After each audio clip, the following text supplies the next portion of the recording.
चलो प्रेमियों ने लिखी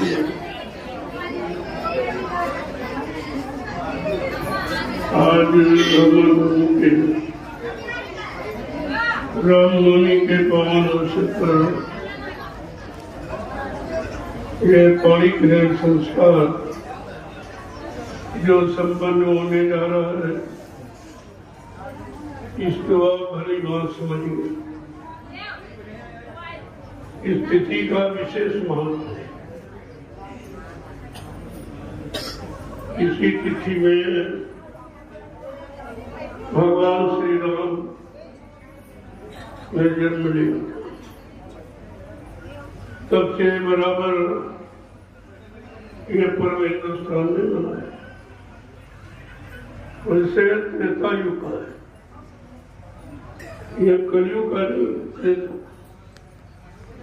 यानी कलयुग के जीवों का नहीं है त्योहार। इसीलिए इस त्योहार से आपको कोई लाभ आपको नहीं है। आपको अपने समय का त्योहार चाहिए। इस कलयुग के त्योहार को एक विशेष महत्व दिया जाएगा। वो त्योहार होगा सतयुग के आगमन का, यानी कलयुग जाएगा और सतयुग आएगा। ऐसा पहले कभी नहीं कहा गया कि सतयुग जाएगा, त्रेता आएगा, त्रेता जाएगा, द्वापर आएगा, और ये युग एक दूसरे के समाप्त होने पर आते हैं। लेकिन आज सम्राट मालिक ने अपनी शक्ति का कैसा इशारा किया कि अभी कलयुग का प्रथम चरण 5,500 वर्ष ही निकल पाएगा। और सम्राट मालिक ने बीच में आवाज लगा दी कि कलयुग में कलयुग जाएगा और कलयुग में सतयुग आएगा। इस बात तक अभी लोग नहीं सुन पाए कि इसका सच्चार्थ क्या है। जो इसमें शामिल शरीक रहे वर्षों वो भी बेचारे बह गए सब, क्योंकि अभी कलयुग गया नहीं, सतयुग आया नहीं। और जिसने आवाज लगाई उसको आपने झूठा कह दिया कि बाबा जी झूठ बोल के चले गए। क्या संतों ने कभी झूठ बोला है? ऐसा कोई इतिहास आपके पास है? उनके बारे में तो लिखा है, संत वचन पलटत नहीं पलट क्या ब्रह्मांड। चाहे ब्रह्म अपनी ब्रह्मांड की रचना में तब्दीली बदलाव क्यों न कर दे, लेकिन संत जो कहेंगे वो करके दिखाएंगे। उनकी जमान दस्तावेज बाबा जी ने मथुरा में आपको कितना समझाया। 1 बरस नहीं, 60 बरस। 10 जुलाई 1952 से 2012 ये समझाने, बताने, पिताने, जगाने का समय। लेकिन तुम तो सब भूल गए हो। अगर तुम जागे होते, चेते होते, होश में होते, गुरु के बच्चों पर, गुरु पर विश्वास किए होते, तो आज ये गुरु परिवार की हालत दर्दनाक नहीं है। 45 करोड़ जीवों को जिसने सतपथ के रास्ते पर लाके खड़ा किया, आज इस महापुरुष की कोई कमाई। कितने तो जीवों ने कितने जीवों को किसी ने जगाया ही नहीं। इतने जीवों को प्रभु प्राप्ति का रास्ता किसी ने प्रयुक्त दिया ही नहीं किसी युग में। और तुम ऐसे मालिक को भूल गए हो।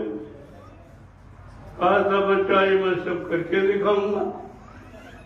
कहा था जो मैंने कहा अगर ये सब करके न दिखा दूं तो इस बाबा को बाबा मत कहना। ये कितनी बड़ी गुरु की सच्चाई थी, और आपने अपने गुरु की सच्चाई को पानी में फेंक दिया। तो तुम्हारा क्या होगा? तुमने अपने बारे में सोचा है तुम्हारे लिए कौन सा नर्क बनाया जाएगा जिसने गुरु को झूठा, गुरु को झूठ बोलने वाला, खिलाफी करने वाला कहा और मानता है। मैं बराबर 11 वर्ष से यही संदेश दे रहा हूं हिंदुस्तान में कि अभी जाग जाओ, अभी चेत जाओ, होश में आ जाओ। ये गुरु नहीं है, ये संत नहीं है, ये सदगुरु नहीं है, ये अनामी महाप्रभु है जो इस भूमंडल पर कभी नहीं आया। प्रभु नाम की शक्ति कभी यहां आई नहीं और प्रभु नाम का प्रचार किसी ने कराया नहीं।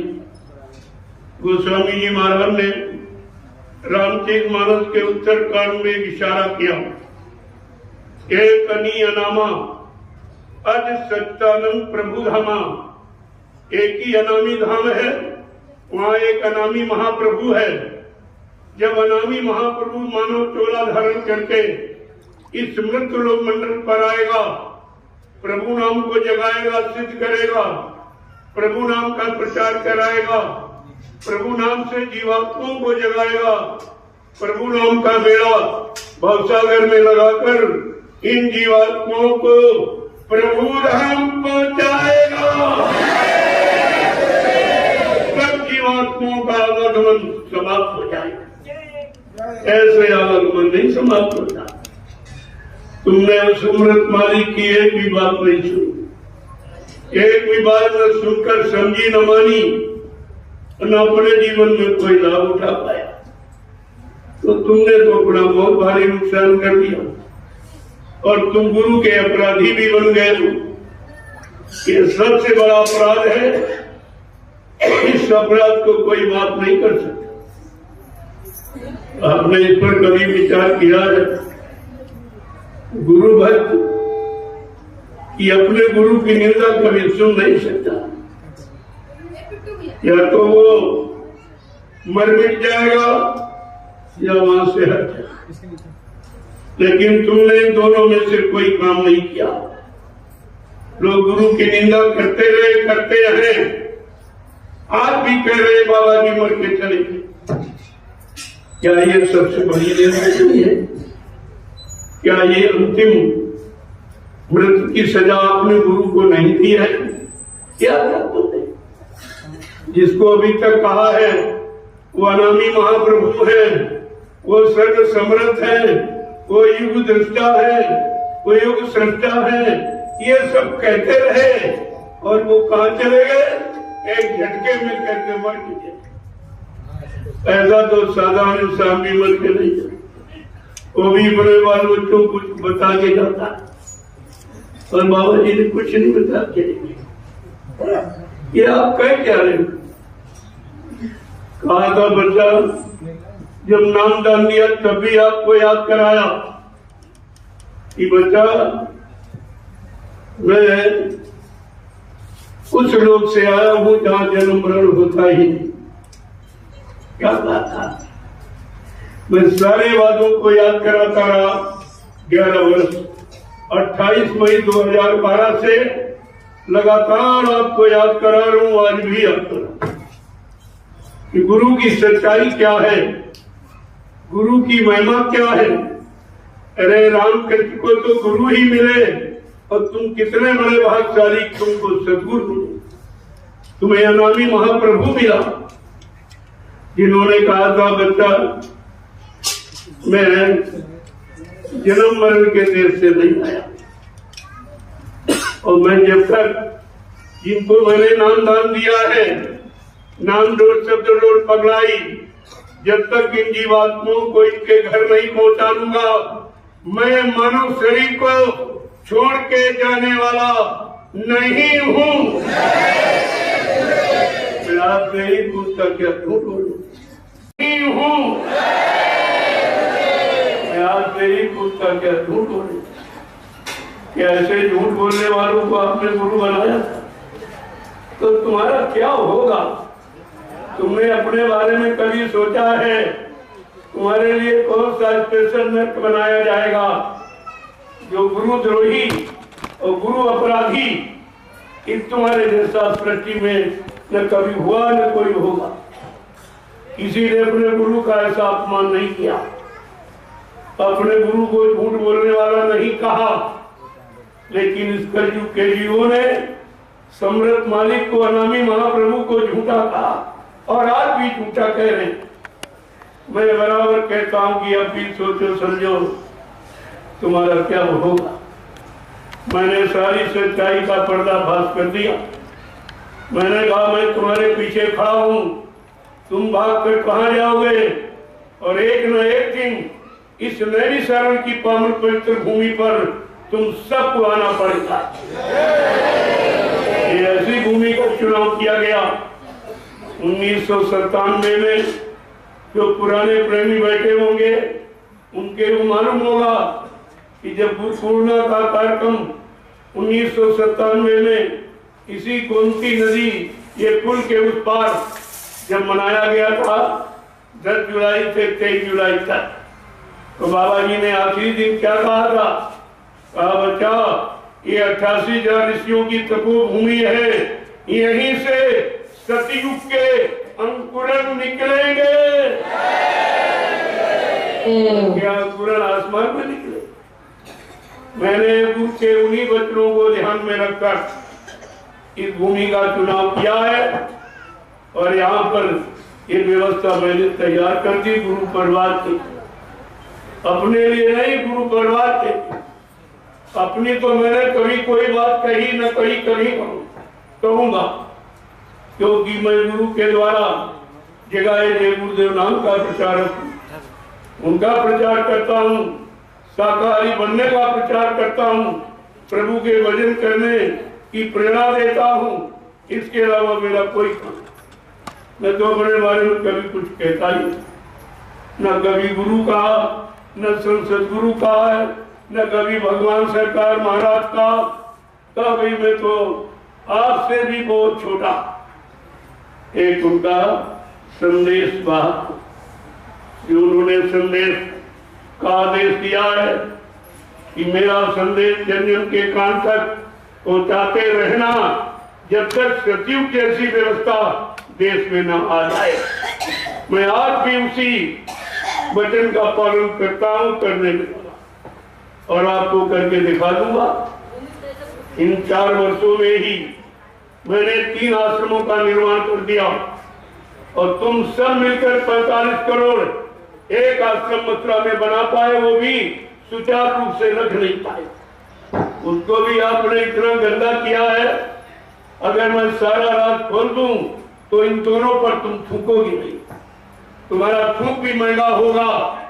जो जघन्य अपराध उस भूमि पर किया गया है, जिस भूमि पर दाता दयालु ने 10 जुलाई 1952 से 2012 ये संदेश प्रसारित किया था। लेकिन मथुरा की भूमि पर ये कभी नहीं कहा था कि यहां से सतयुग के अंकुरन निकले। ये शब्द केवल इसी भूमि पर कहा जहां आप बैठे। तो मैं बराबर उसी का संकेत करता हूं।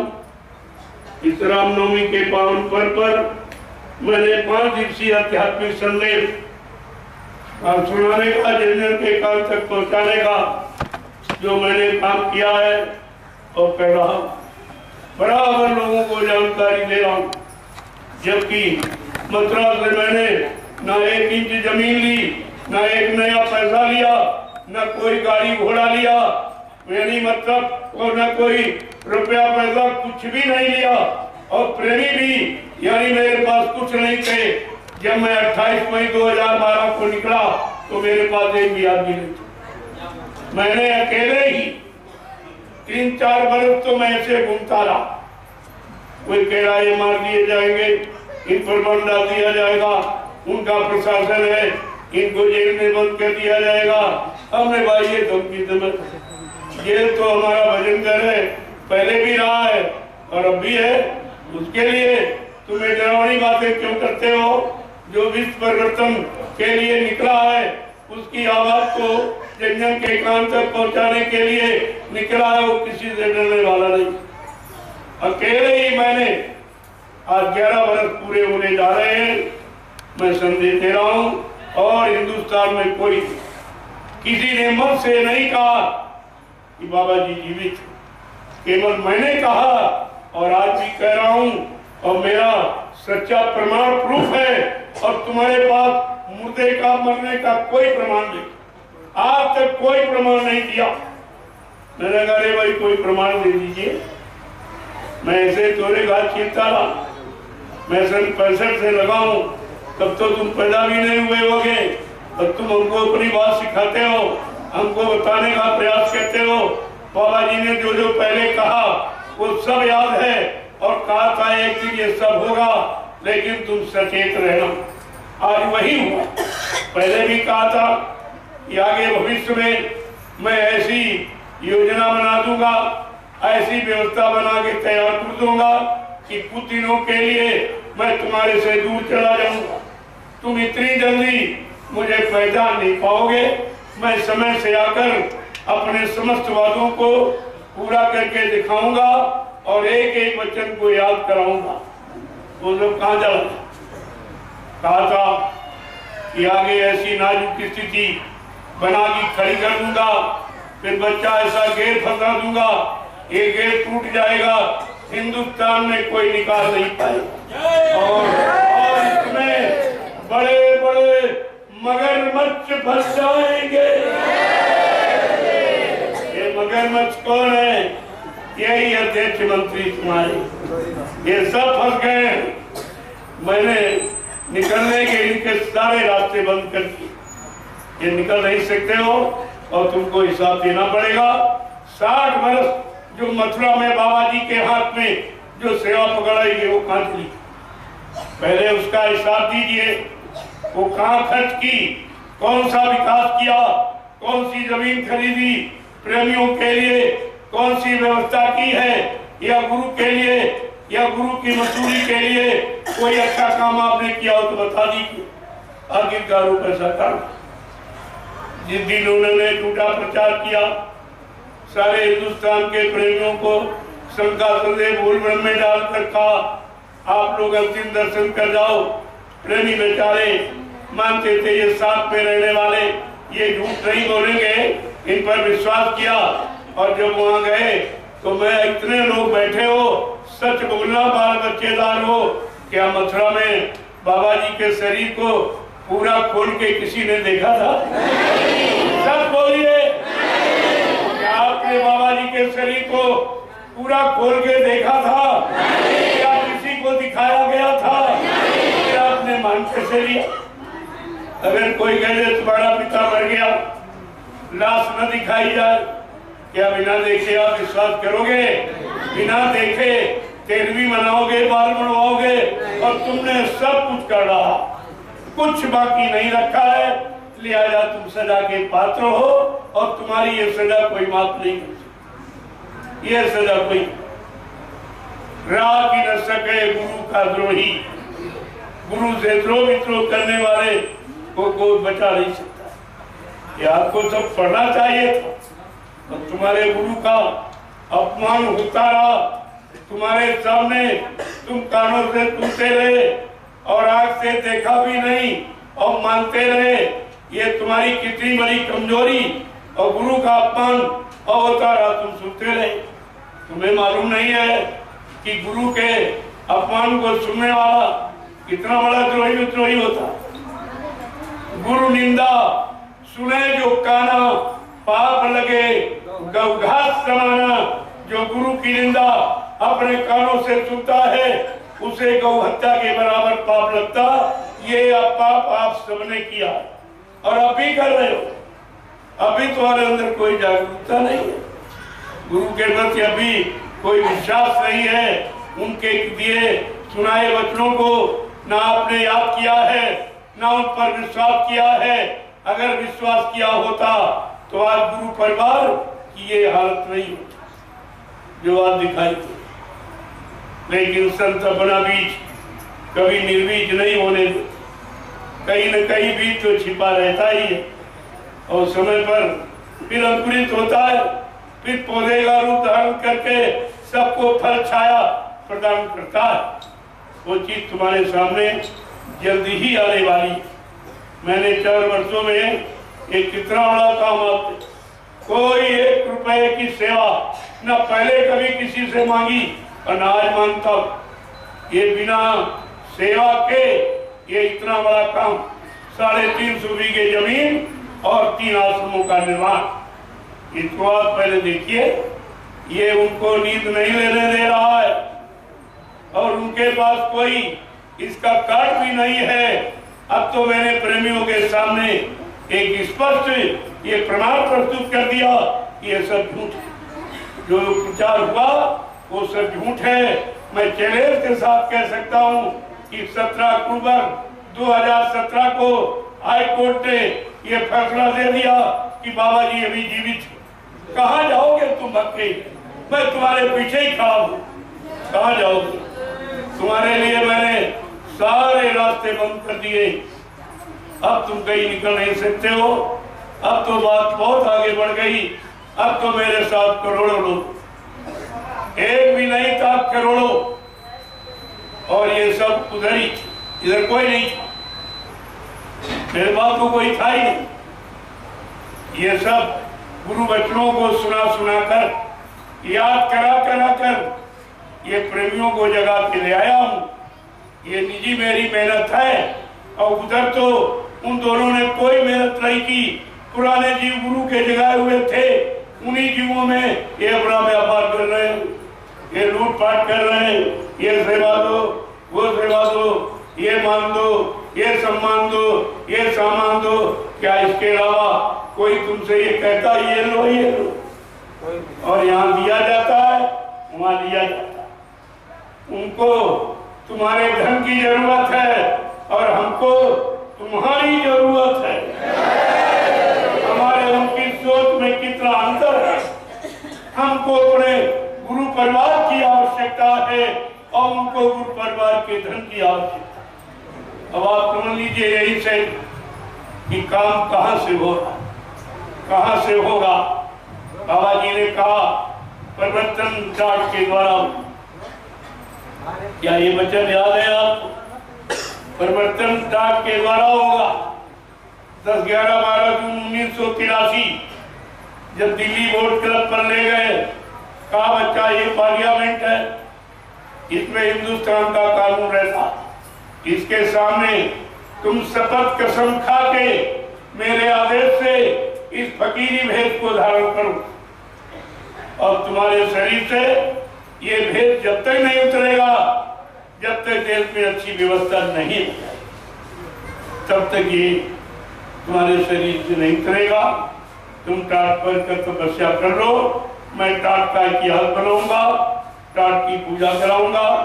परिवर्तन टाट के द्वारा हो। अगर कोई अपनी इच्छा से टाट गोरा पहन ले या उतार दे, उसको सत्संगी मत मानना।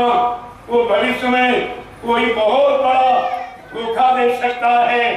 ये भी वचन आप भूल गए हो जो 10, 11, 12 जून 1983 में दिल्ली बोर्ड क्लब पर बाबा जी ने अपने मुखारबिंदु से कहा। तुम्हारे पास तो कोई वचन है नहीं, तो तुम शंका से कैसे बचे? यही न बचने का पास को पाए। इसलिए मैं इस रामनवमी के पावन पर्व पर और कुछ नहीं कहना चाहता हूँ।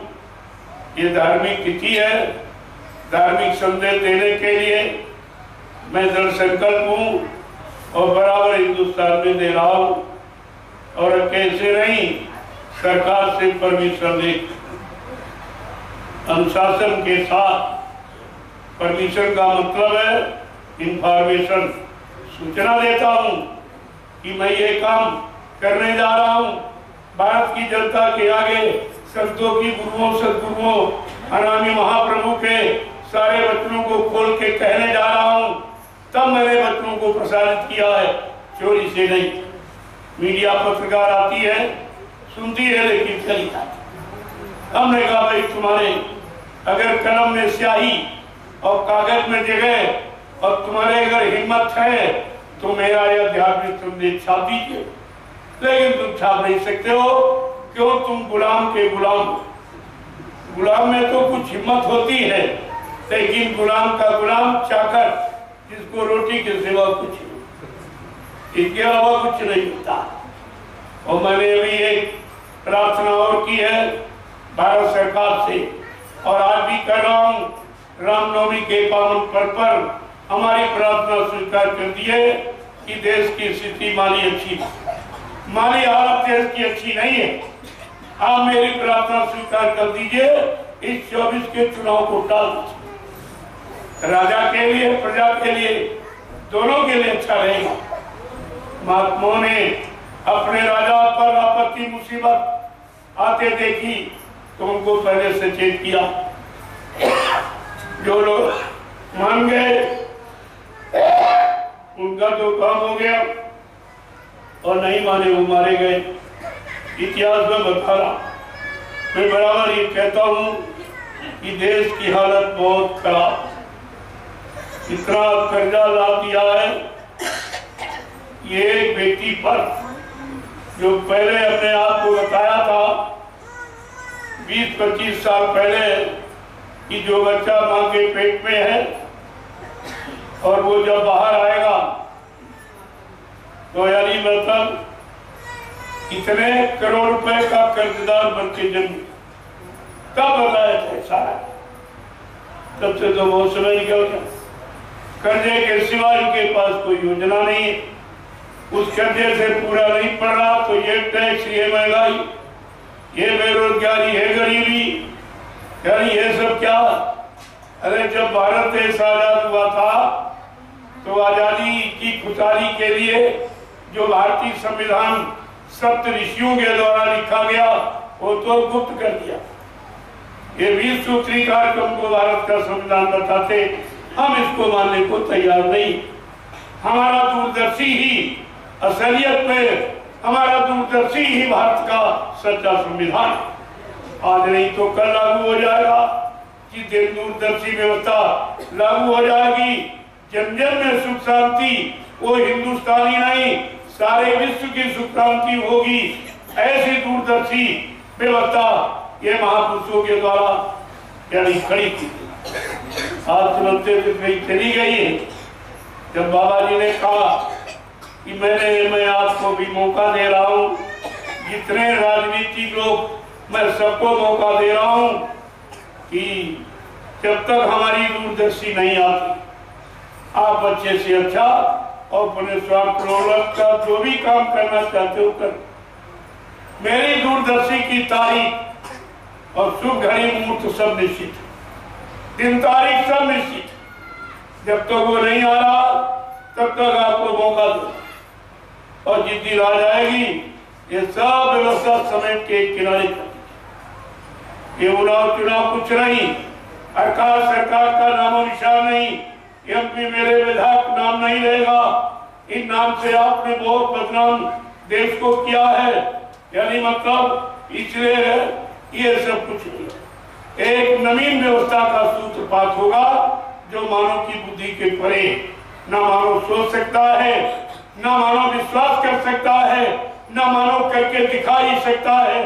उस व्यवस्था का नाम है दूरदर्शी। अभी आप क्या समझे, तमाम लोग बीच में खड़े हो गए, हम सचिव ले आएंगे, हम ये कर देंगे, वो कर देंगे। तो हमने कहा हम कब मना करते, अरे भी करके दिखा दीजिए। लेकिन ये तुम्हारी बस की बात नहीं है।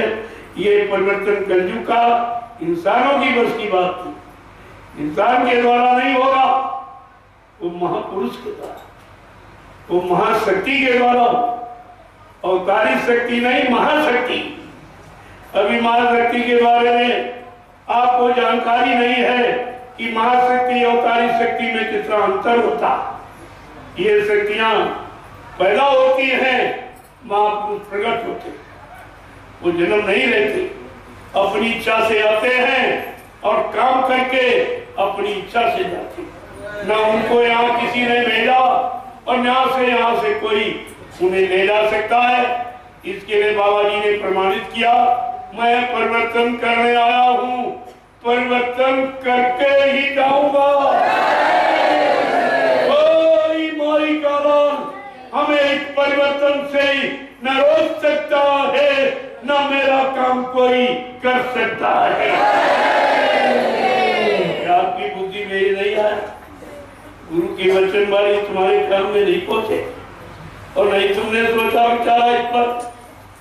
मैं कलयुग का इतिहास बनाने आया हूँ, ऐसा इतिहास बनाऊंगा जो भूते न भविष्यते, सतयुग त्रेता द्वापर के लोग अपने युग का इतिहास पढ़ना भूल जाएंगे। मैं इसी भारत भूमि जिसको हिंदुस्तानी नहीं सारा विश्व नमस्कार करेगा। पहले बच्चों को समझो, न पहले किसी ने कहा, न आज कोई कहेगा, न आगे कोई कह सकेगा।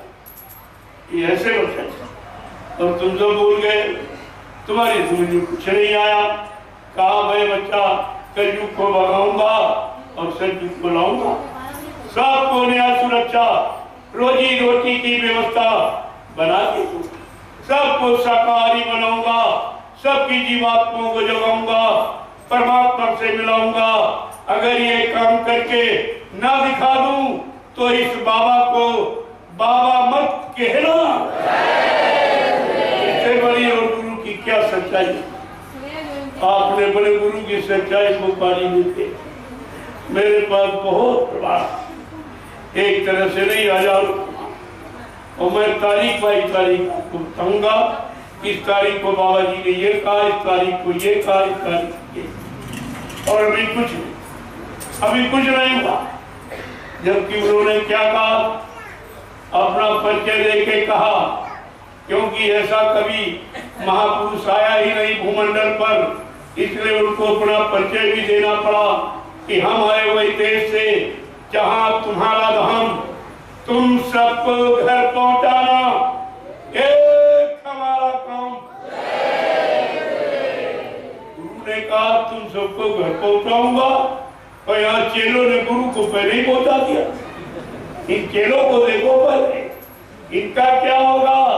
गुरु से कपट, संगत से चोरी, और की ओर निर्धन, की ओर कोढ़ी। ये कुदरत का नियम है। इस नियम के अंतर्गत सब आने वाले। मैंने आपसे एक और बात और कही थी कि आप चिंता न करो। जिन्होंने कहा बाबा जी मर के चले गए, तुम सब लोग देखते जाइए, एक न एक दिन ये सब मुर्दे ही होते चले जाएंगे। और सब मर गए, एक बचा, वो भी से भर रहा मथुरा के साथ। तुम्हें कुछ करना नहीं है, उनके कर्म उनको सब कुछ करके दिखाते। आपको भजन करना है, गुरु वचनों को याद करना है। अगर हो सके हिम्मत है तो गुरु के वचनों का प्रचार करो। और जो 10 जुलाई 1952 से 2012 आपको सुनाया गया, 1971 में बाबा जी ने यही कहा था कि जब तक देश में अच्छी व्यवस्था नहीं आ जाए। मैंने ये बगीचा बहुत मेहनत और संघर्ष यात्राओं से तैयार किया। तुम्हारा सबका परम कर्तव्य है मेरे इस आध्यात्मिक बगीचे का एक भी पेड़ न हटने देना, न कटने देना। इतने लोग बैठे हो, गुरु का आदेश माना किसी ने, मैं सबके लिए कह रहा हूं, तुमने एक भी पेड़ नहीं लगाया, यानी एक भी जीव आपने नहीं जगाया, और गुरु के जगाए करोड़ों जीवों को अपने स्वार्थ लोभ लालच के लिए इन दोनों ने हटा दिया। गुरु से अलग कर दिया, गुरु की दया से अलग कर दिया। ये कितने बड़े अपराधी हैं, ये कितने हजार जन्मों तक इसका भुगतान करेंगे। बाबा जी ने क्या कहा था, अगर तुम मेरा आध्यात्मिक संदेश सुनाकर एक भूली भटकी जीवात्मा को मोड़कर सही रास्ते पर लाके खड़ा कर दोगे तो बच्चा तुम्हें 1 लाख यज्ञों के समान फल मिलेगा। और इन्होंने एक जगाया नहीं, करोड़ों को हटा दिया, केवल एक लोभ लालच के लिए। ये प्रचार क्यों किया? जैसे बेटा अगर बाप की संपत्ति चाहता है तो बाप को मुर्दा कहना पड़ेगा कि बाप मर गया तभी मिलेगा तुम्हें। इन लोगों ने सोचा कि मथुरा की संपत्ति कैसे मिल जाएगी, तो बड़े प्रचार किया कि बाबा जी मत चले गए, उनको मिला। इनको ये नहीं मालूम मूर्खों को कि मथुरा की संपत्ति पाने के अधिकारी 45 करोड़ हैं, और इन दोनों को तो अधिकार भी नहीं। जो मथुरा में ट्रस्ट बना है जय गुरुदेव धर्म प्रचार संस्था मथुरा भारत, उसके ये मेंबर भी नहीं, ना वो ड्राइवर मेंबर मथुरा वाला और ना ये उज्जैन वाला मेंबर है। इनको तो अधिकार ही नहीं। इसलिए मैंने इनके सारे दांव काट दिए हैं।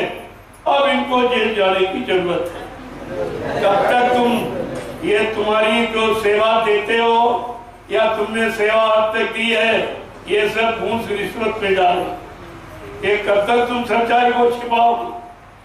मैं छिपने नहीं दूंगा, ये ऐसा नहीं होने वाला कुछ भी।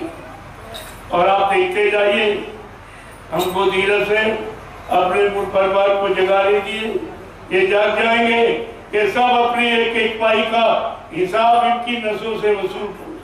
हमें कुछ नहीं करना, हमें केवल इनको जगा देना, सच्चाई का अनुभव करा देना है, जानकारी देना है।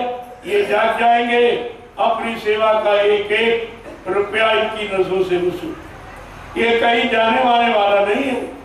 बाबा जी ने पहले भी कहा, मैंने एक ऐसा जाल बना के रखा है, समय आने पर छोटी बड़ी मछली कोई नहीं बचेगी जो मेरे जाल में फंसे। ये फिर भी बोल गए कि महात्माओं के इशारे बड़े अजीबो गरीब होते, संत वचन अटपटे और झटपट रखे न कोई, और जो झटपट रखे तो चटपट दर्शन।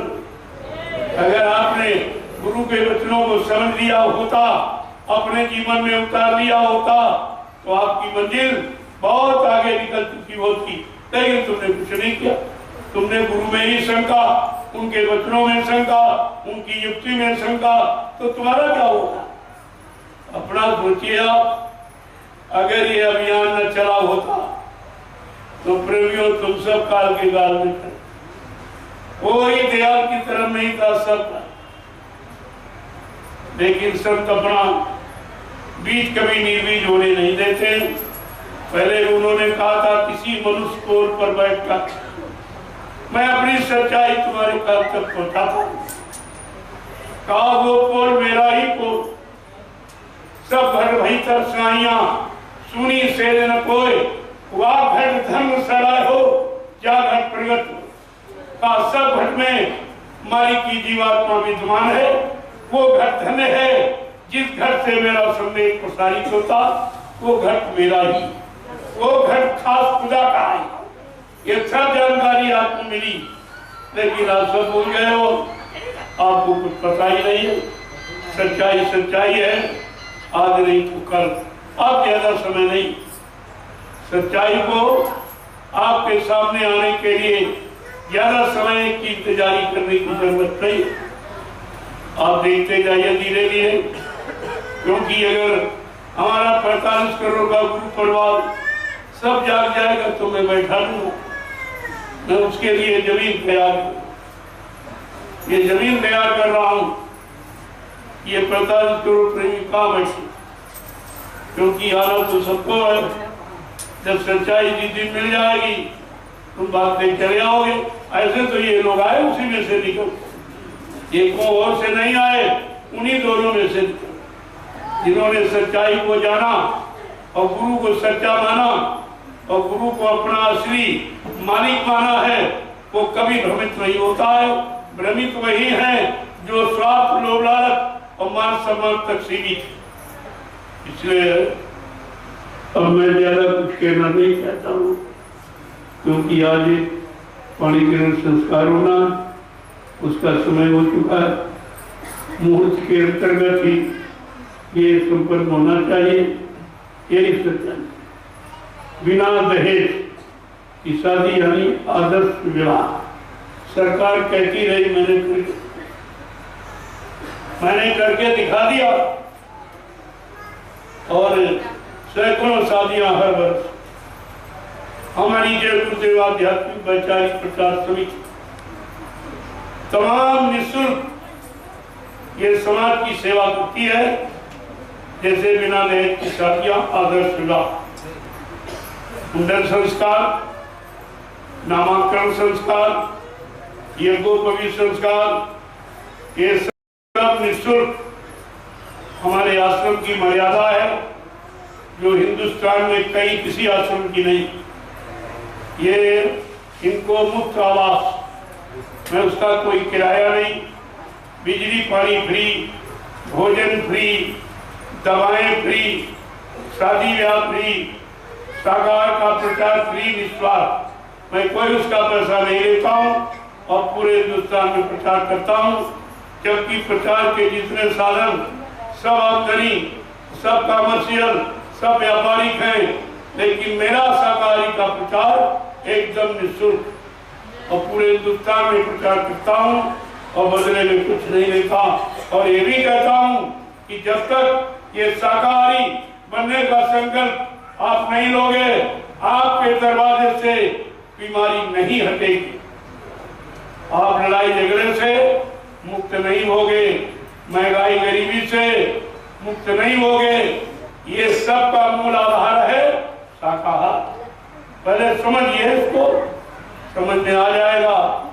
दूसरा, मैंने एक नया अभियान और जारी किया जो हिंदुस्तान में कभी किसी ने नहीं कहा और आज भी कोई नहीं कह रहा, न कोई राजनीतिक नेता पार्टी, न कोई धार्मिक मिशन, कि अगर आप सच्चे भारतीय हो तो अपनी पहचान, भारतीयता की पहचान, हर देश की पहचान उसकी पोशाक होती है, सवेरी पोशाक उसकी पहचान है और आपकी कोई पहचान नहीं। अंग्रेज चले गए, अंग्रेजियत आज भी अपनाए, आज भी तुम गुलाम हो, क्योंकि अंग्रेजियत नहीं छूट पाए। जब अंग्रेज यहाँ से गए तो गांधी महात्मा से कहा कि देखो मैं आप देश को छोड़े जा रहा हूँ, कुछ नहीं लिए जा, लेकिन ऐसी व्यवस्था मैं बना दूंगा कि भारत देश 300 वर्ष तक अपना सुधार नहीं कर सकता। वो क्या है? अंग्रेजियत। आपकी भारतीय वेशभूषा ही नहीं, भारतीय वेशभूषा जो ऋषि मुनियों ने बनाई वो है कुर्ता धोती, कमीज पैजामा, टोपी पगड़ी और लंगोटी। ये है भारतीय वेशभूषा। और तुम आज भी अंग्रेजियत अपनाए, पैंट पतलून, ये अंग्रेजों की पोशाक आती है। वो ठंड प्रदेश की है, गर्म देश में रहते। बीमारियां इसी कारण आती, जब शरीर में हवा और प्रकाश का प्रवेश नहीं होगा तो बीमारी उसमें जन्म लेती रहेगी, तरह तरह की बढ़ती रहेगी। ये चर्म रोग इसी कारण हो रहे हैं। इस मोटे कपड़े को आप त्यागिए और अपनी भारतीय वेशभूषा को धारण कीजिए, ये सब बीमारियां धीरे धीरे चली जाएगी और आपको, आपका मन भी शांत हो जाएगा और तुमको देखकर भी लोगों के मन शांत हो जाएंगे। ये ऐसी वेशभूषा है भारतीय। ये मैंने कहा, किसी ने नहीं कहा। धीरे धीरे धीरे धीरे ये सबको अपनाना पड़ेगा। ये हवा में बातें, नशे में यानी बातें नहीं हो रही हैं। ये आगे पीछे सब देख करके आपसे कहा जा रहा, इशारा किया जा रहा। मैं तो इंतजार कर रहा था कि मेरा काम ये नहीं है, ये तो राजनीतिक लोगों का है या जो धार्मिक संदेश देते हैं, जो कमाई करते हैं उनका है। मेरा तो काम भजन करने का। लेकिन जब देखा कि संतों की भूमिका व्यवस्था को लोग बिल्कुल गलत सिद्ध कर रहे हैं, झूठ सिद्ध कर रहे हैं, तो हमको उसी सच्चाई लाने के लिए एक नया अभियान जारी करना पड़ा कि 15 सितंबर सब 2023 को मैंने घोषणा की थी कि अगर आप सच्चे भारतवासी हो तो अपनी भारतीय वेशभूषा में आपके लिए अच्छा रहेगा, बीमारियों से मुक्त हो जाओगे। तुम्हारा मन जो विकारों भोगों की तरफ भागा चला जा रहा है वो वापिस लौट आएगा। ये सादा जीवन, उच्च विचार, ये है उन्नत का आधार, ये सच्चा नियम। तो आपको ये लागू करना। प्रेमियों ने देखे धारण किया, कितना अच्छा, इनका मन कहीं नहीं जाता, न इनकी तरफ किसी का मन जाता, एकदम सुरक्षित है। ये सुरक्षा कवच है। आपने जब टाट को नहीं समझा, पहले पगड़ी को नहीं समझा, तिकोनी टोपी को नहीं समझा, फिर टाट लाया गया, उसको भी नहीं समझा, तो मजबूर होकर ये भारतीय वेशभूषा का आपके सामने हमें जिक्र करना पड़ा और लागू प्रेमियों ने एकदम स्वीकार कर लिया है। और ये पहनकर जब चलते हैं तो इनको भी शांति मिलती है, इनको जो लोग देखते हैं उनके अंदर भी शांति का भाव पैदा होता है।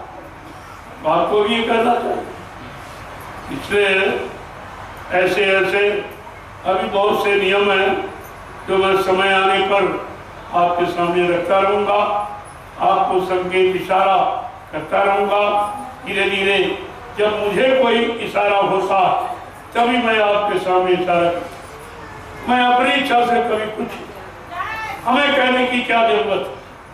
हमें जो आदेश मिला है मैं उसका पालन करता हूँ और आप सबसे उसी आदेश के पालन करने की प्रार्थना करता हूँ। मेरा अपना कोई काम, इतनी जमीन मैंने खरीदी, 1 इंच जमीन मेरे नाम, इतनी गाड़ियां मेरे पास में, एक भी गाड़ी मेरे पास नहीं है, मेरा कोई बैंक बैलेंस खाता नहीं है, मेरे पास सिर्फ इतना जितना मैं आपके सामने बैठा। ये कपड़े आप लोग दे देते हो तो पहन लेता हूँ, इसकी भी जरूरत नहीं, क्या जरूरत थी? एक रोटी पर्याप्त है। लेकिन माँ बहन बेटी समाज है, उनके बीच में आना है, मर्यादा एक हमारा अस्त्र है, उसके पालन के लिए ये सब करना पड़ता है, नहीं तो क्या दे? ये सब आप देखिए, ये कपड़े आप लोग देखते हो, मेरे पास कुछ नहीं है। तमाम मीडिया पत्रकार कहीं पीछे पड़ गई, ये 5-5, 6-6 आश्रम बना रहे, कहाँ से पैसा ला रहे, क्या करते हैं? तो हमने कहा मेरा तो खुला अभियान, ना मेरा कोई खाता है, ना एक नया पैसा कहीं जमा करता हूँ, मेरे कोई बीवी बच्चा है नहीं जिसके लिए मैं झूठ बोलूंगा या सच्चे करूंगा या आपको गुमराह करूंगा, तो उसकी तो जरूरत है। और वैसे ज्ञान दृष्टि से हमारा एक गुरु परिवार है, हमारे गुरु परिवार में 45 करोड़ है, इतना बड़ा परिवार किसी का नहीं।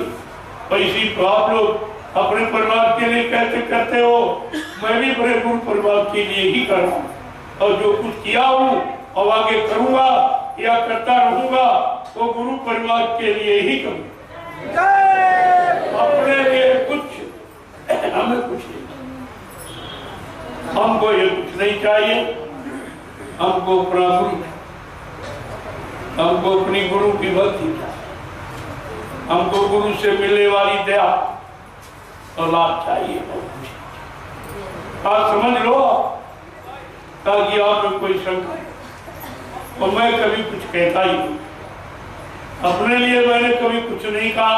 मैं कहाँ का रहने वाला हूँ, किस जाति का हूँ, और माँ बाप है कौन क्या, अरे वो तो जब आया है मानव शरीर में तो कहीं न कहीं तो पैदा हो जाएगा, वो तो कहीं न कहीं जन्म दे था, और बाबा भी कोई न कोई बन जाता, उसका कोई न कोई शरीर का नाम हो जाता, लेकिन वो उसका नाम नहीं है, उसका नाम है काम। जो काम करेगा वही उसका नाम। जब आप बाजार में जाते हो तो कपड़ा बेचने वाले, सब्जी बेचने वाले का नाम तो और नहीं जानते, एक कपड़े वाले थोड़ा कपड़ा दो तो सब्जी वाले, ये उसका नाम है क्या? लेकिन जिस वस्तु का वो प्रचार करता वही उसका नाम होता। शरीर का नाम तो कुछ और है जो माँ बाप ने रख दिया, लेकिन असली नाम वही है जिस नाम से वो काम कर रहा। आपको ये भी पहचान करनी, यहाँ आम नाम का कोई प्रचार नहीं। मैं दोहरी कोई बात कहता नहीं, और ना कभी मैं कोई किताब लिखता हूँ, और ना कभी आदेश देता हूँ कि मेरी कोई किताब लिखिए। हाँ, मेरे वचनों को लोगों तक पहुँचाने का माध्यम तो आप अपना सकते हो, उसकी जरूरत है, लेकिन बिक्री के उद्देश्य ना मेरा कोई फोटो छापो और ना उसकी कोई बिक्री करो, इसकी जरूरत हमें नहीं है। हमें तो काम की आवश्यकता, जिसको काम दिखाई देता है उसको और कुछ नहीं दिखाई, न मान न सम्मान न दाम, कुछ नहीं दिखाई। और आपको सबको मालूम है, जो आप सेवा दल को मानता नहीं हो, जो अपनी इच्छा से, सेवा भाव श्रद्धा से आप देते हो कि हमारा अच्छी जगह लगा देना, हमारे पास समय नहीं कि बाल बच्चों को छोड़कर आपके साथ कैसे चल। तो मैं कहा अगर ऐसी कोई तुम्हारी शुद्ध भावना, सेवा भाव है तो नैनी शरण की पावन पवित्र भूमि पर मैं आपकी एक एक पाई लगा दूं। तो ये सब लगी आपके सामने। यहाँ से उधर रामशाला जहाँ से मैं आया, और वहां से उधर हरदोई में एक नए आश्रम, दयाल आश्रम का निर्माण हो। ये कोई नहीं सोचता था, क्योंकि हरदोई में कोई जिंदा कहने वाला था ही नहीं कोई। तो लोग कहते तुम वहां कैसे? हमने कहा वही भूमिका बनाऊंगा, वही आश्रम का निर्माण कर दूंगा और हरदोई से एक नया प्रसन्न, किसी प्रेमी का नहीं, और आश्रम का निर्माण। अब इनको शर्म लगती है कि हमने बड़ी बुराई की है। तो भाई तो तुम्हारी समझ है, तुमने ऐसा क्यों किया? मैंने तो कोई ऐसा व्यवहार तुम्हारे साथ किसी के साथ किया नहीं, किसी से एक पैसा कभी मांगा नहीं, किसी का नुकसान किया नहीं, किसी को भ्रमित किया नहीं, अपने को कुछ मैंने कहा नहीं, तो फिर ये चीज आपने क्यों और की है? तो कि तुमको शर्म लगती। मैंने हरदोई में 102 बीघे जमीन खरीदी और आश्रम का निर्माण शुरू किया। और सब जगह गौशाला, वहां भी गौशाला है, यहाँ भी है, और क्या आश्रम जमीन सबसे ज्यादा ज्ञानाश्रम। ये एक चिन्ह है, ये चिन्ह है सदगुरुधाम और ज्ञान का स्थान। वो ज्ञानाश्रम आध्यात्मिक ज्ञान का स्थान। और उदया का स्थान, उदया, क्योंकि जो हरदोई के लोग बैठे होंगे पुराने लोग, उन्होंने बाबा जी के मुख से सुना होगा कि कितनी बार बाबा जी ने कहा मेरी प्यारी प्यारी हरदोई। आज वो हरदोई कह रही बाबा जी ना, यही प्यारी, यही प्यार का तुमने नमूना पेश किया है। अरे तुम्हें शर्म आनी चाहिए, किसने गिरे की संगत को प्यार दिया है और प्यारी प्यारी हरदोई कहकर संबोधित किया है। आज तुमको शर्म आनी चाहिए, चिल्लू बदपानी में डूब के मर जाना चाहिए। तुमने अपने गुरु के लिए क्या किया? क्या किया?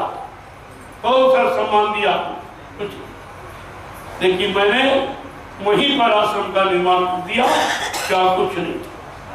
आप देखते जाइए, ये आश्रम निर्माण व्यवस्था ये दूरदर्शी, क्योंकि पहले भी आपसे कहा गया था, बाबा जी ने कितनी बार कहा आगे व्यवस्था परिवर्तित हो।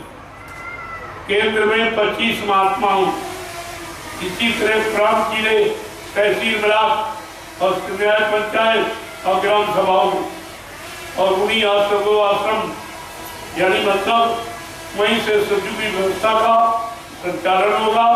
वो महात्माओं के द्वारा, इन लुटेरों के द्वारा नहीं, महात्माओं के द्वारा।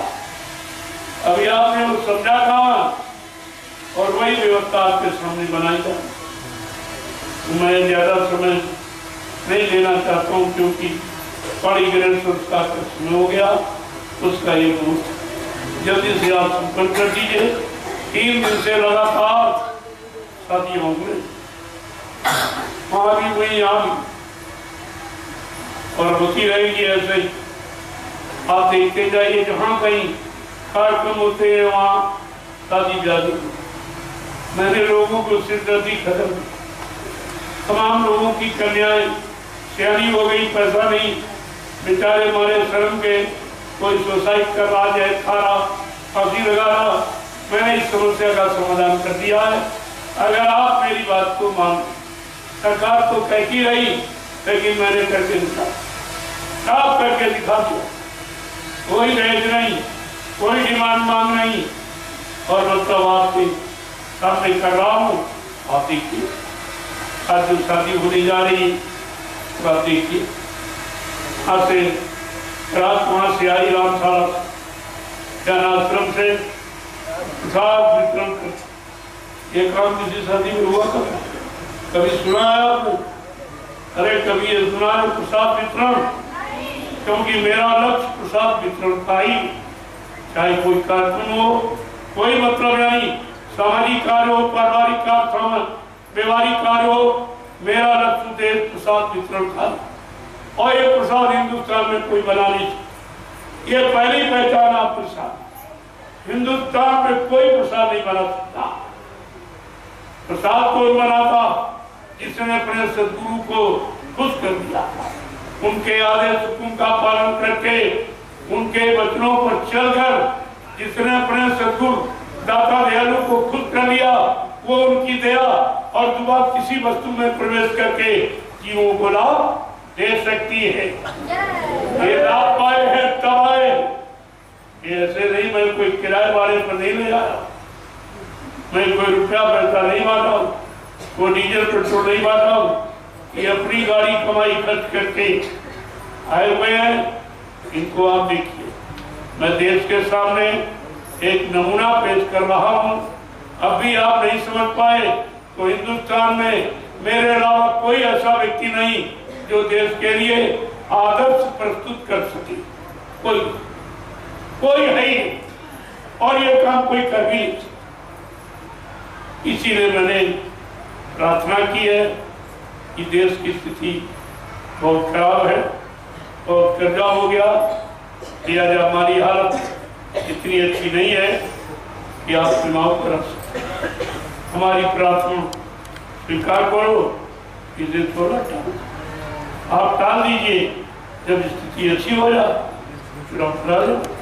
मैं तो कोई अपने लिए कुछ कहता नहीं कि मुझे कोई प्रधानमंत्री मुख्यमंत्री कोई बनने की इच्छा हो, ये तो सबसे गरीब गंदगी का स्थान है। इनको तो आज भी बड़े बड़े राजे महाराजे बादशाह तो डरकों में पड़े, जब राजा की जूतियों की मार खा रहे, कोई बचाने वाला नहीं है।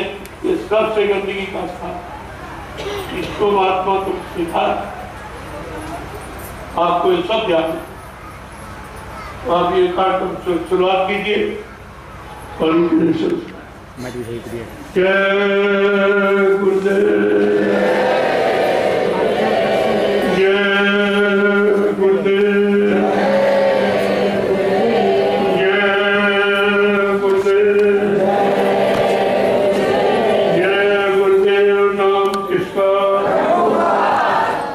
जय गुरुदेव नाम किसका, प्रभु का प्यारा करो।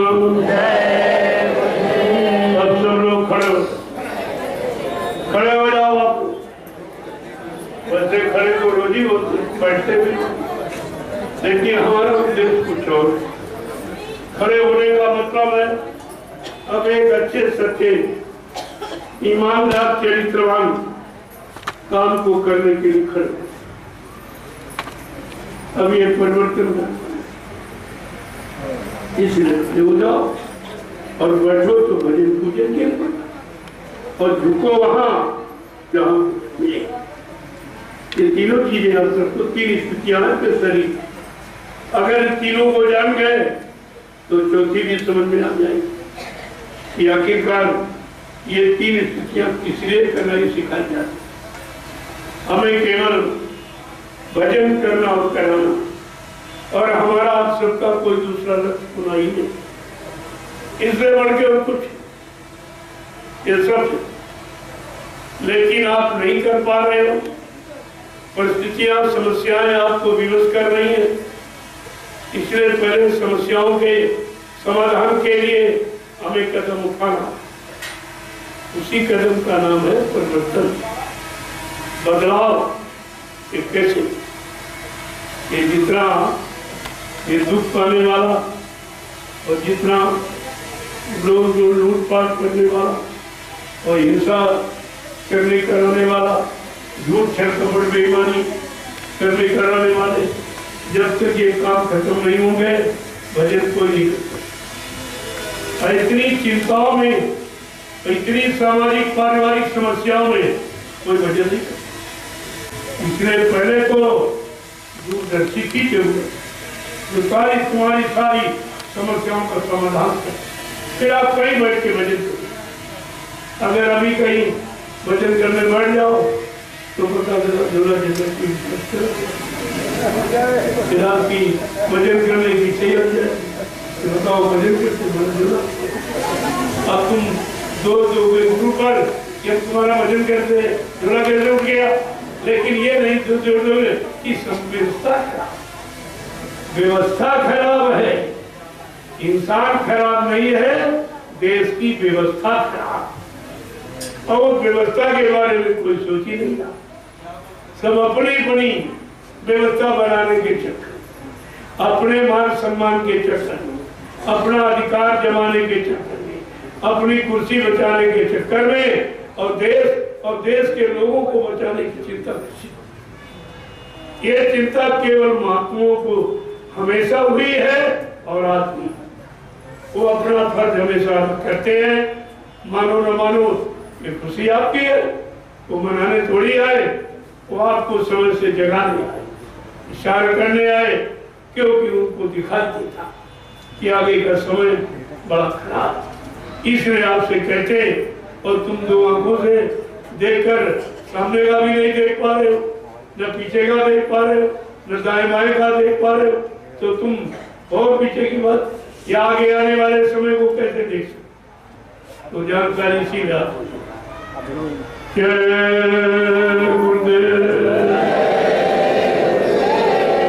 जोर से बोलो, आप मिल बोलो, बोलना होगा, अभी पे बोलो, दर्द हरेंगे, सब कष्ट मिटेंगे, सब शांति भी देंगे, सबके दाता, सबके मालिक, प्रेम से बोलो, ये नाम नहीं इंसान का, ये काम नहीं इंसान का। इसलिए जो मैंने एक आह्वान किया है कि आप सच्चे भारतवासी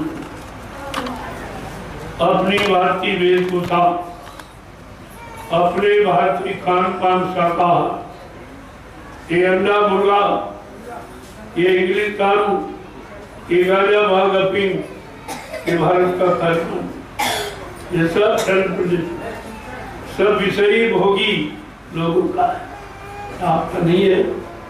आप योग भूमि पर रहते हो, योग को अपनाओ, भोग को अपनाओगे, रोगी बन जाओगे, परेशान हो जाओगे, जीवन बहुत कम दिनों का रह जाए। इस बात को ध्यान दीजिए। अपनी भारतीय वेशभूषा, भारतीय खान पान और हिंदुस्तान की हिंदी और संस्कृत भाषा, जो आगे भारत का संविधान इसी के द्वारा बनेगा, इसी भाषा का प्रयोग होगा। लिहाजा तुम कहते हो अंग्रेज चले गए, लेकिन उनकी भाषा, उनकी पोशाक, उनका खान पान, ये तो अभी आप अपना रहे, अभी उन्हीं की नकल कर रहे हो, उन्हीं के गुलाम अभी हो। तो इस गुलामी से मुक्त होना चाहते हो तो आप हिंदुस्तानी भारतवासी जाओ, अपनी वेशभूषा, अपनी भारतीय शुद्ध खान पान, अपनी भारतीय भाषा में आ जाइए और देखिए देश में सुख शांति कैसे, सतयुग कैसे आता। इसीलिए पहले आपसे कहा गया था कि सतयुग तो आएगा जरूर, लेकिन सतयुग आने के पहले बच्चों निकल कछुआ, वो तुम्हारा निकलेगा वो किसी का नहीं, क्योंकि तुमको सुनाया जा रहा परिचित बनाता। ये आत्मकथा तुम्ही को सुनाई जा रहा, इसलिए पहले तुम ही बताओ कि तुमने क्यों नहीं सुना, तुमने क्यों नहीं समझा, क्यों नहीं अपनाया, तुमको विश्वास नहीं हुआ गुरु के वचन वाणी पर, गुरु पर, इसीलिए आपने नहीं माना और धीरे धीरे ये सब मुसीबत तुम्हारे गले में आते थे। अब तुम इससे मुक्त नहीं हो सकते हो जब तक जो मैं आपके सामने कह रहा हूं कि आप भारतवासी बन जाए, भारत की गौरव गरिमा में आ जाइए, भारतीय वेशभूषा में आ जाइए, भारतीय शुद्ध शाकाहार खान पान में आ जाइए, तो बीमारी तुम्हारे पास फटकेगी। बीमारी इस धार्मिक देश में कभी आ नहीं सकती, लेकिन जब राजा धर्मी नहीं रहा, राजा हिंसाएं हत्याएं करवाने लगा, निर्मम जीवों की हत्याएं हिंसाएं होनी शुरू हो गई, उनका मुर्दा मांस, चमड़ा, खून और हड्डी जब विदेश में व्यापार के लिए सब चली गई और वही पैसा कर्मचारी अधिकारियों को वेतन दिया जा रहा, ये जीवों की हिंसा हत्या का पैसा आपको फलीभूत नहीं हो रहा है, इसीलिए आपकी औलादें या तुम बीमारी से मुक्त नहीं हो और सब लोग परेशान रहोगे जब तक तथा राजा तथा प्रजा और धर्मी राजा और धर्मी प्रजा, जब तक ये सूत्र लागू नहीं होगा ये भारत देश में खुशहाली कोई नहीं ला सकता, शांति कोई नहीं ला सकता। जय गुरुदेव। आवाज का जो कार्यक्रम उसको आप शुरू करिए।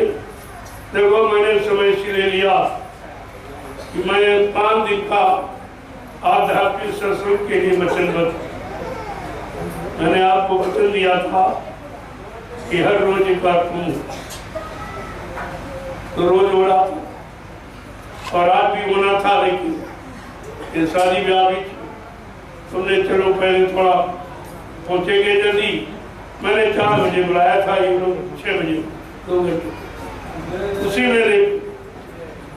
बिल्कुल मैं समय का बहुत पाबंद हूँ, इस समय से आ जाता तब तक शादी ब्याह भी समय से भोजन मिलता, उस भोजन का कोई दुष्परिणाम नहीं होता है, क्योंकि भोजन के खाने का समय 9:30 से 10 बजे बस।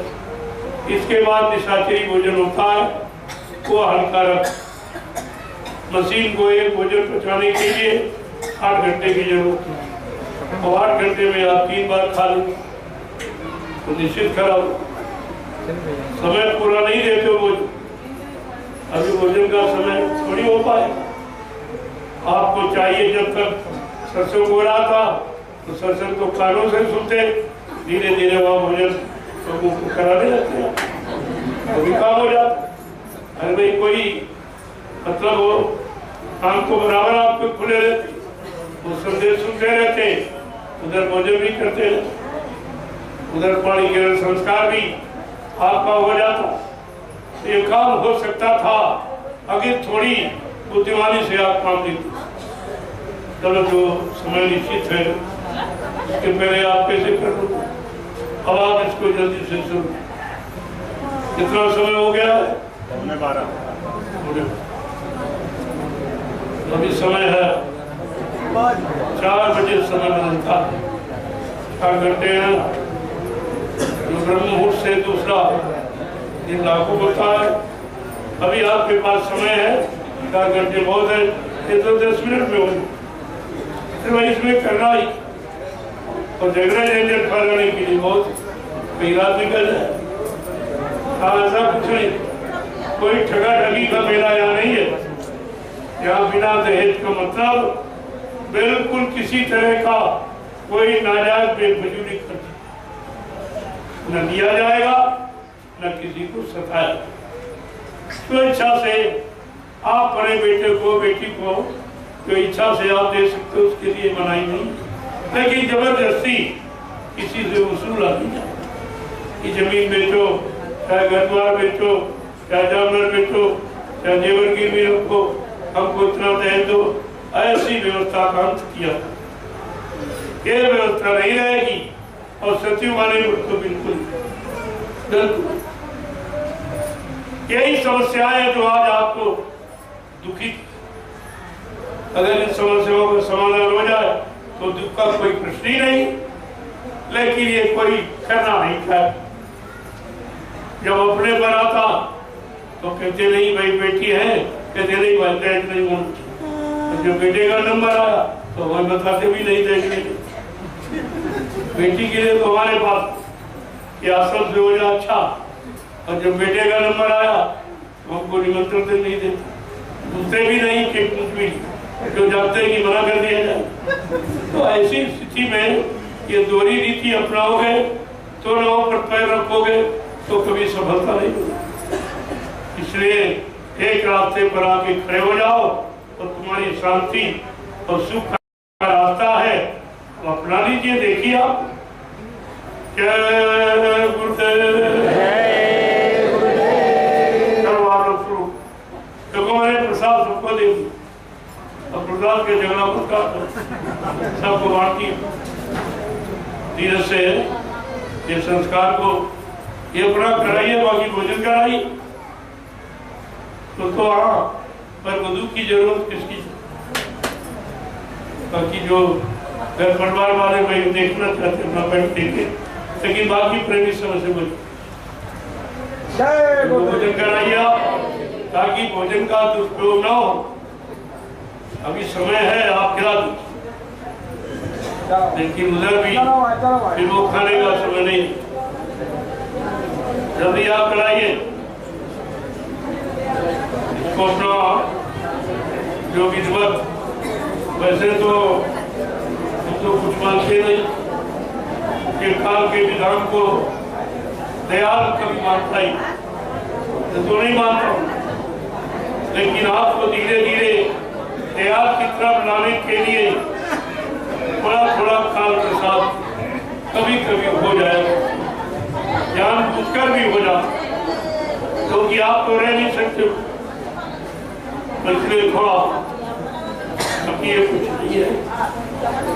ये सब काल का थोड़ा झूठा है, क्योंकि जहाँ संत विधान लागू है वहाँ वेद थके ब्रह्मा थके और थकी के शेष महेश और गीता का जगम नहीं, वो संतों का देश। हाँ तो ये कुछ है ही नहीं, तो काल का विधान यही। लेकिन जहाँ त्याग के लोग हैं वहाँ त्याग के विधान। तो बड़ी मिनट 2 मिनट का दो 10 बार जय गुरुदेव नाम बोला तो दो, सब हो गया कुछ। अरे समय और युग के नाम के आधार, नाम को आधार बना लीजिए, सारा काम होता। लेकिन अभी आप पिछले काल की व्यवस्था में फंसे पड़े हो, नहीं निकल पा रहे हो। मैं धीरे धीरे निकालने का पूरा प्रयास करता हूँ और पूरी व्यवस्था बना। कल आपने देखा एक साथ कितनी और जरा देर सब बात भी कर दीजिए उसमें कुछ क्यों, जितने 16 संस्कार हैं जो वैदिक संस्कार माने जाते हैं, लेकिन उनके लिए लिखा है सर्व संस्कारे संत समक्ष। संत के समक्ष में सारे संस्कार खरीदते हैं, नहीं तो सब उनका कोई लाभ नहीं है और वो होते नहीं। तो पंडित जी संत बन जाते, कोई अग्नि देवता बन जाते, कोई सूर्य देवता, सब अपने ऊपर पूजा ला देते सारे देवता, और यही होते रहते, इनकी बट होते रहते। कितने जन्म निकल जाते, इन सबका कर्जा इनके नाम का खाया, सूर्य देवता का, चंद्र देवता का, वरुण देवता का, विष्णु का, शंकर, सबका नाम लेके और खा जाते। क्या ये इतना तुम भजन करोगे तो सबका निपटा दोगे? ज्ञान था में देखो ज्यादा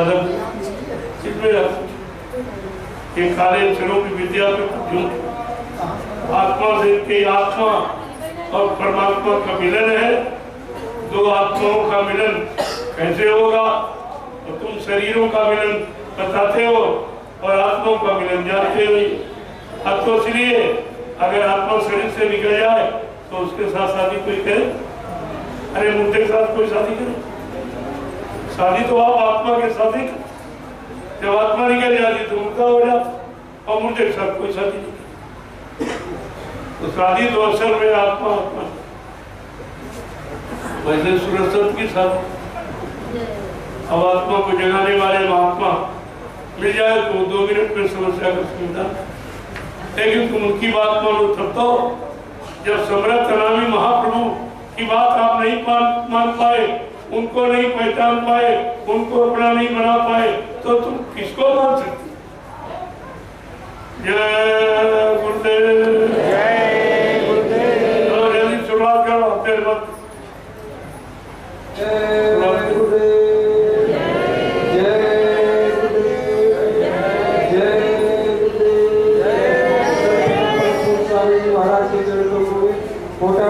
अभिनंदन हम सभी निवेदन करेंगे। फिर से बोलिए जय गुरुदेव राम कृष्ण प्रभु का प्यारा नाम जय रामनवमी के पावन पवित्र अवसर पर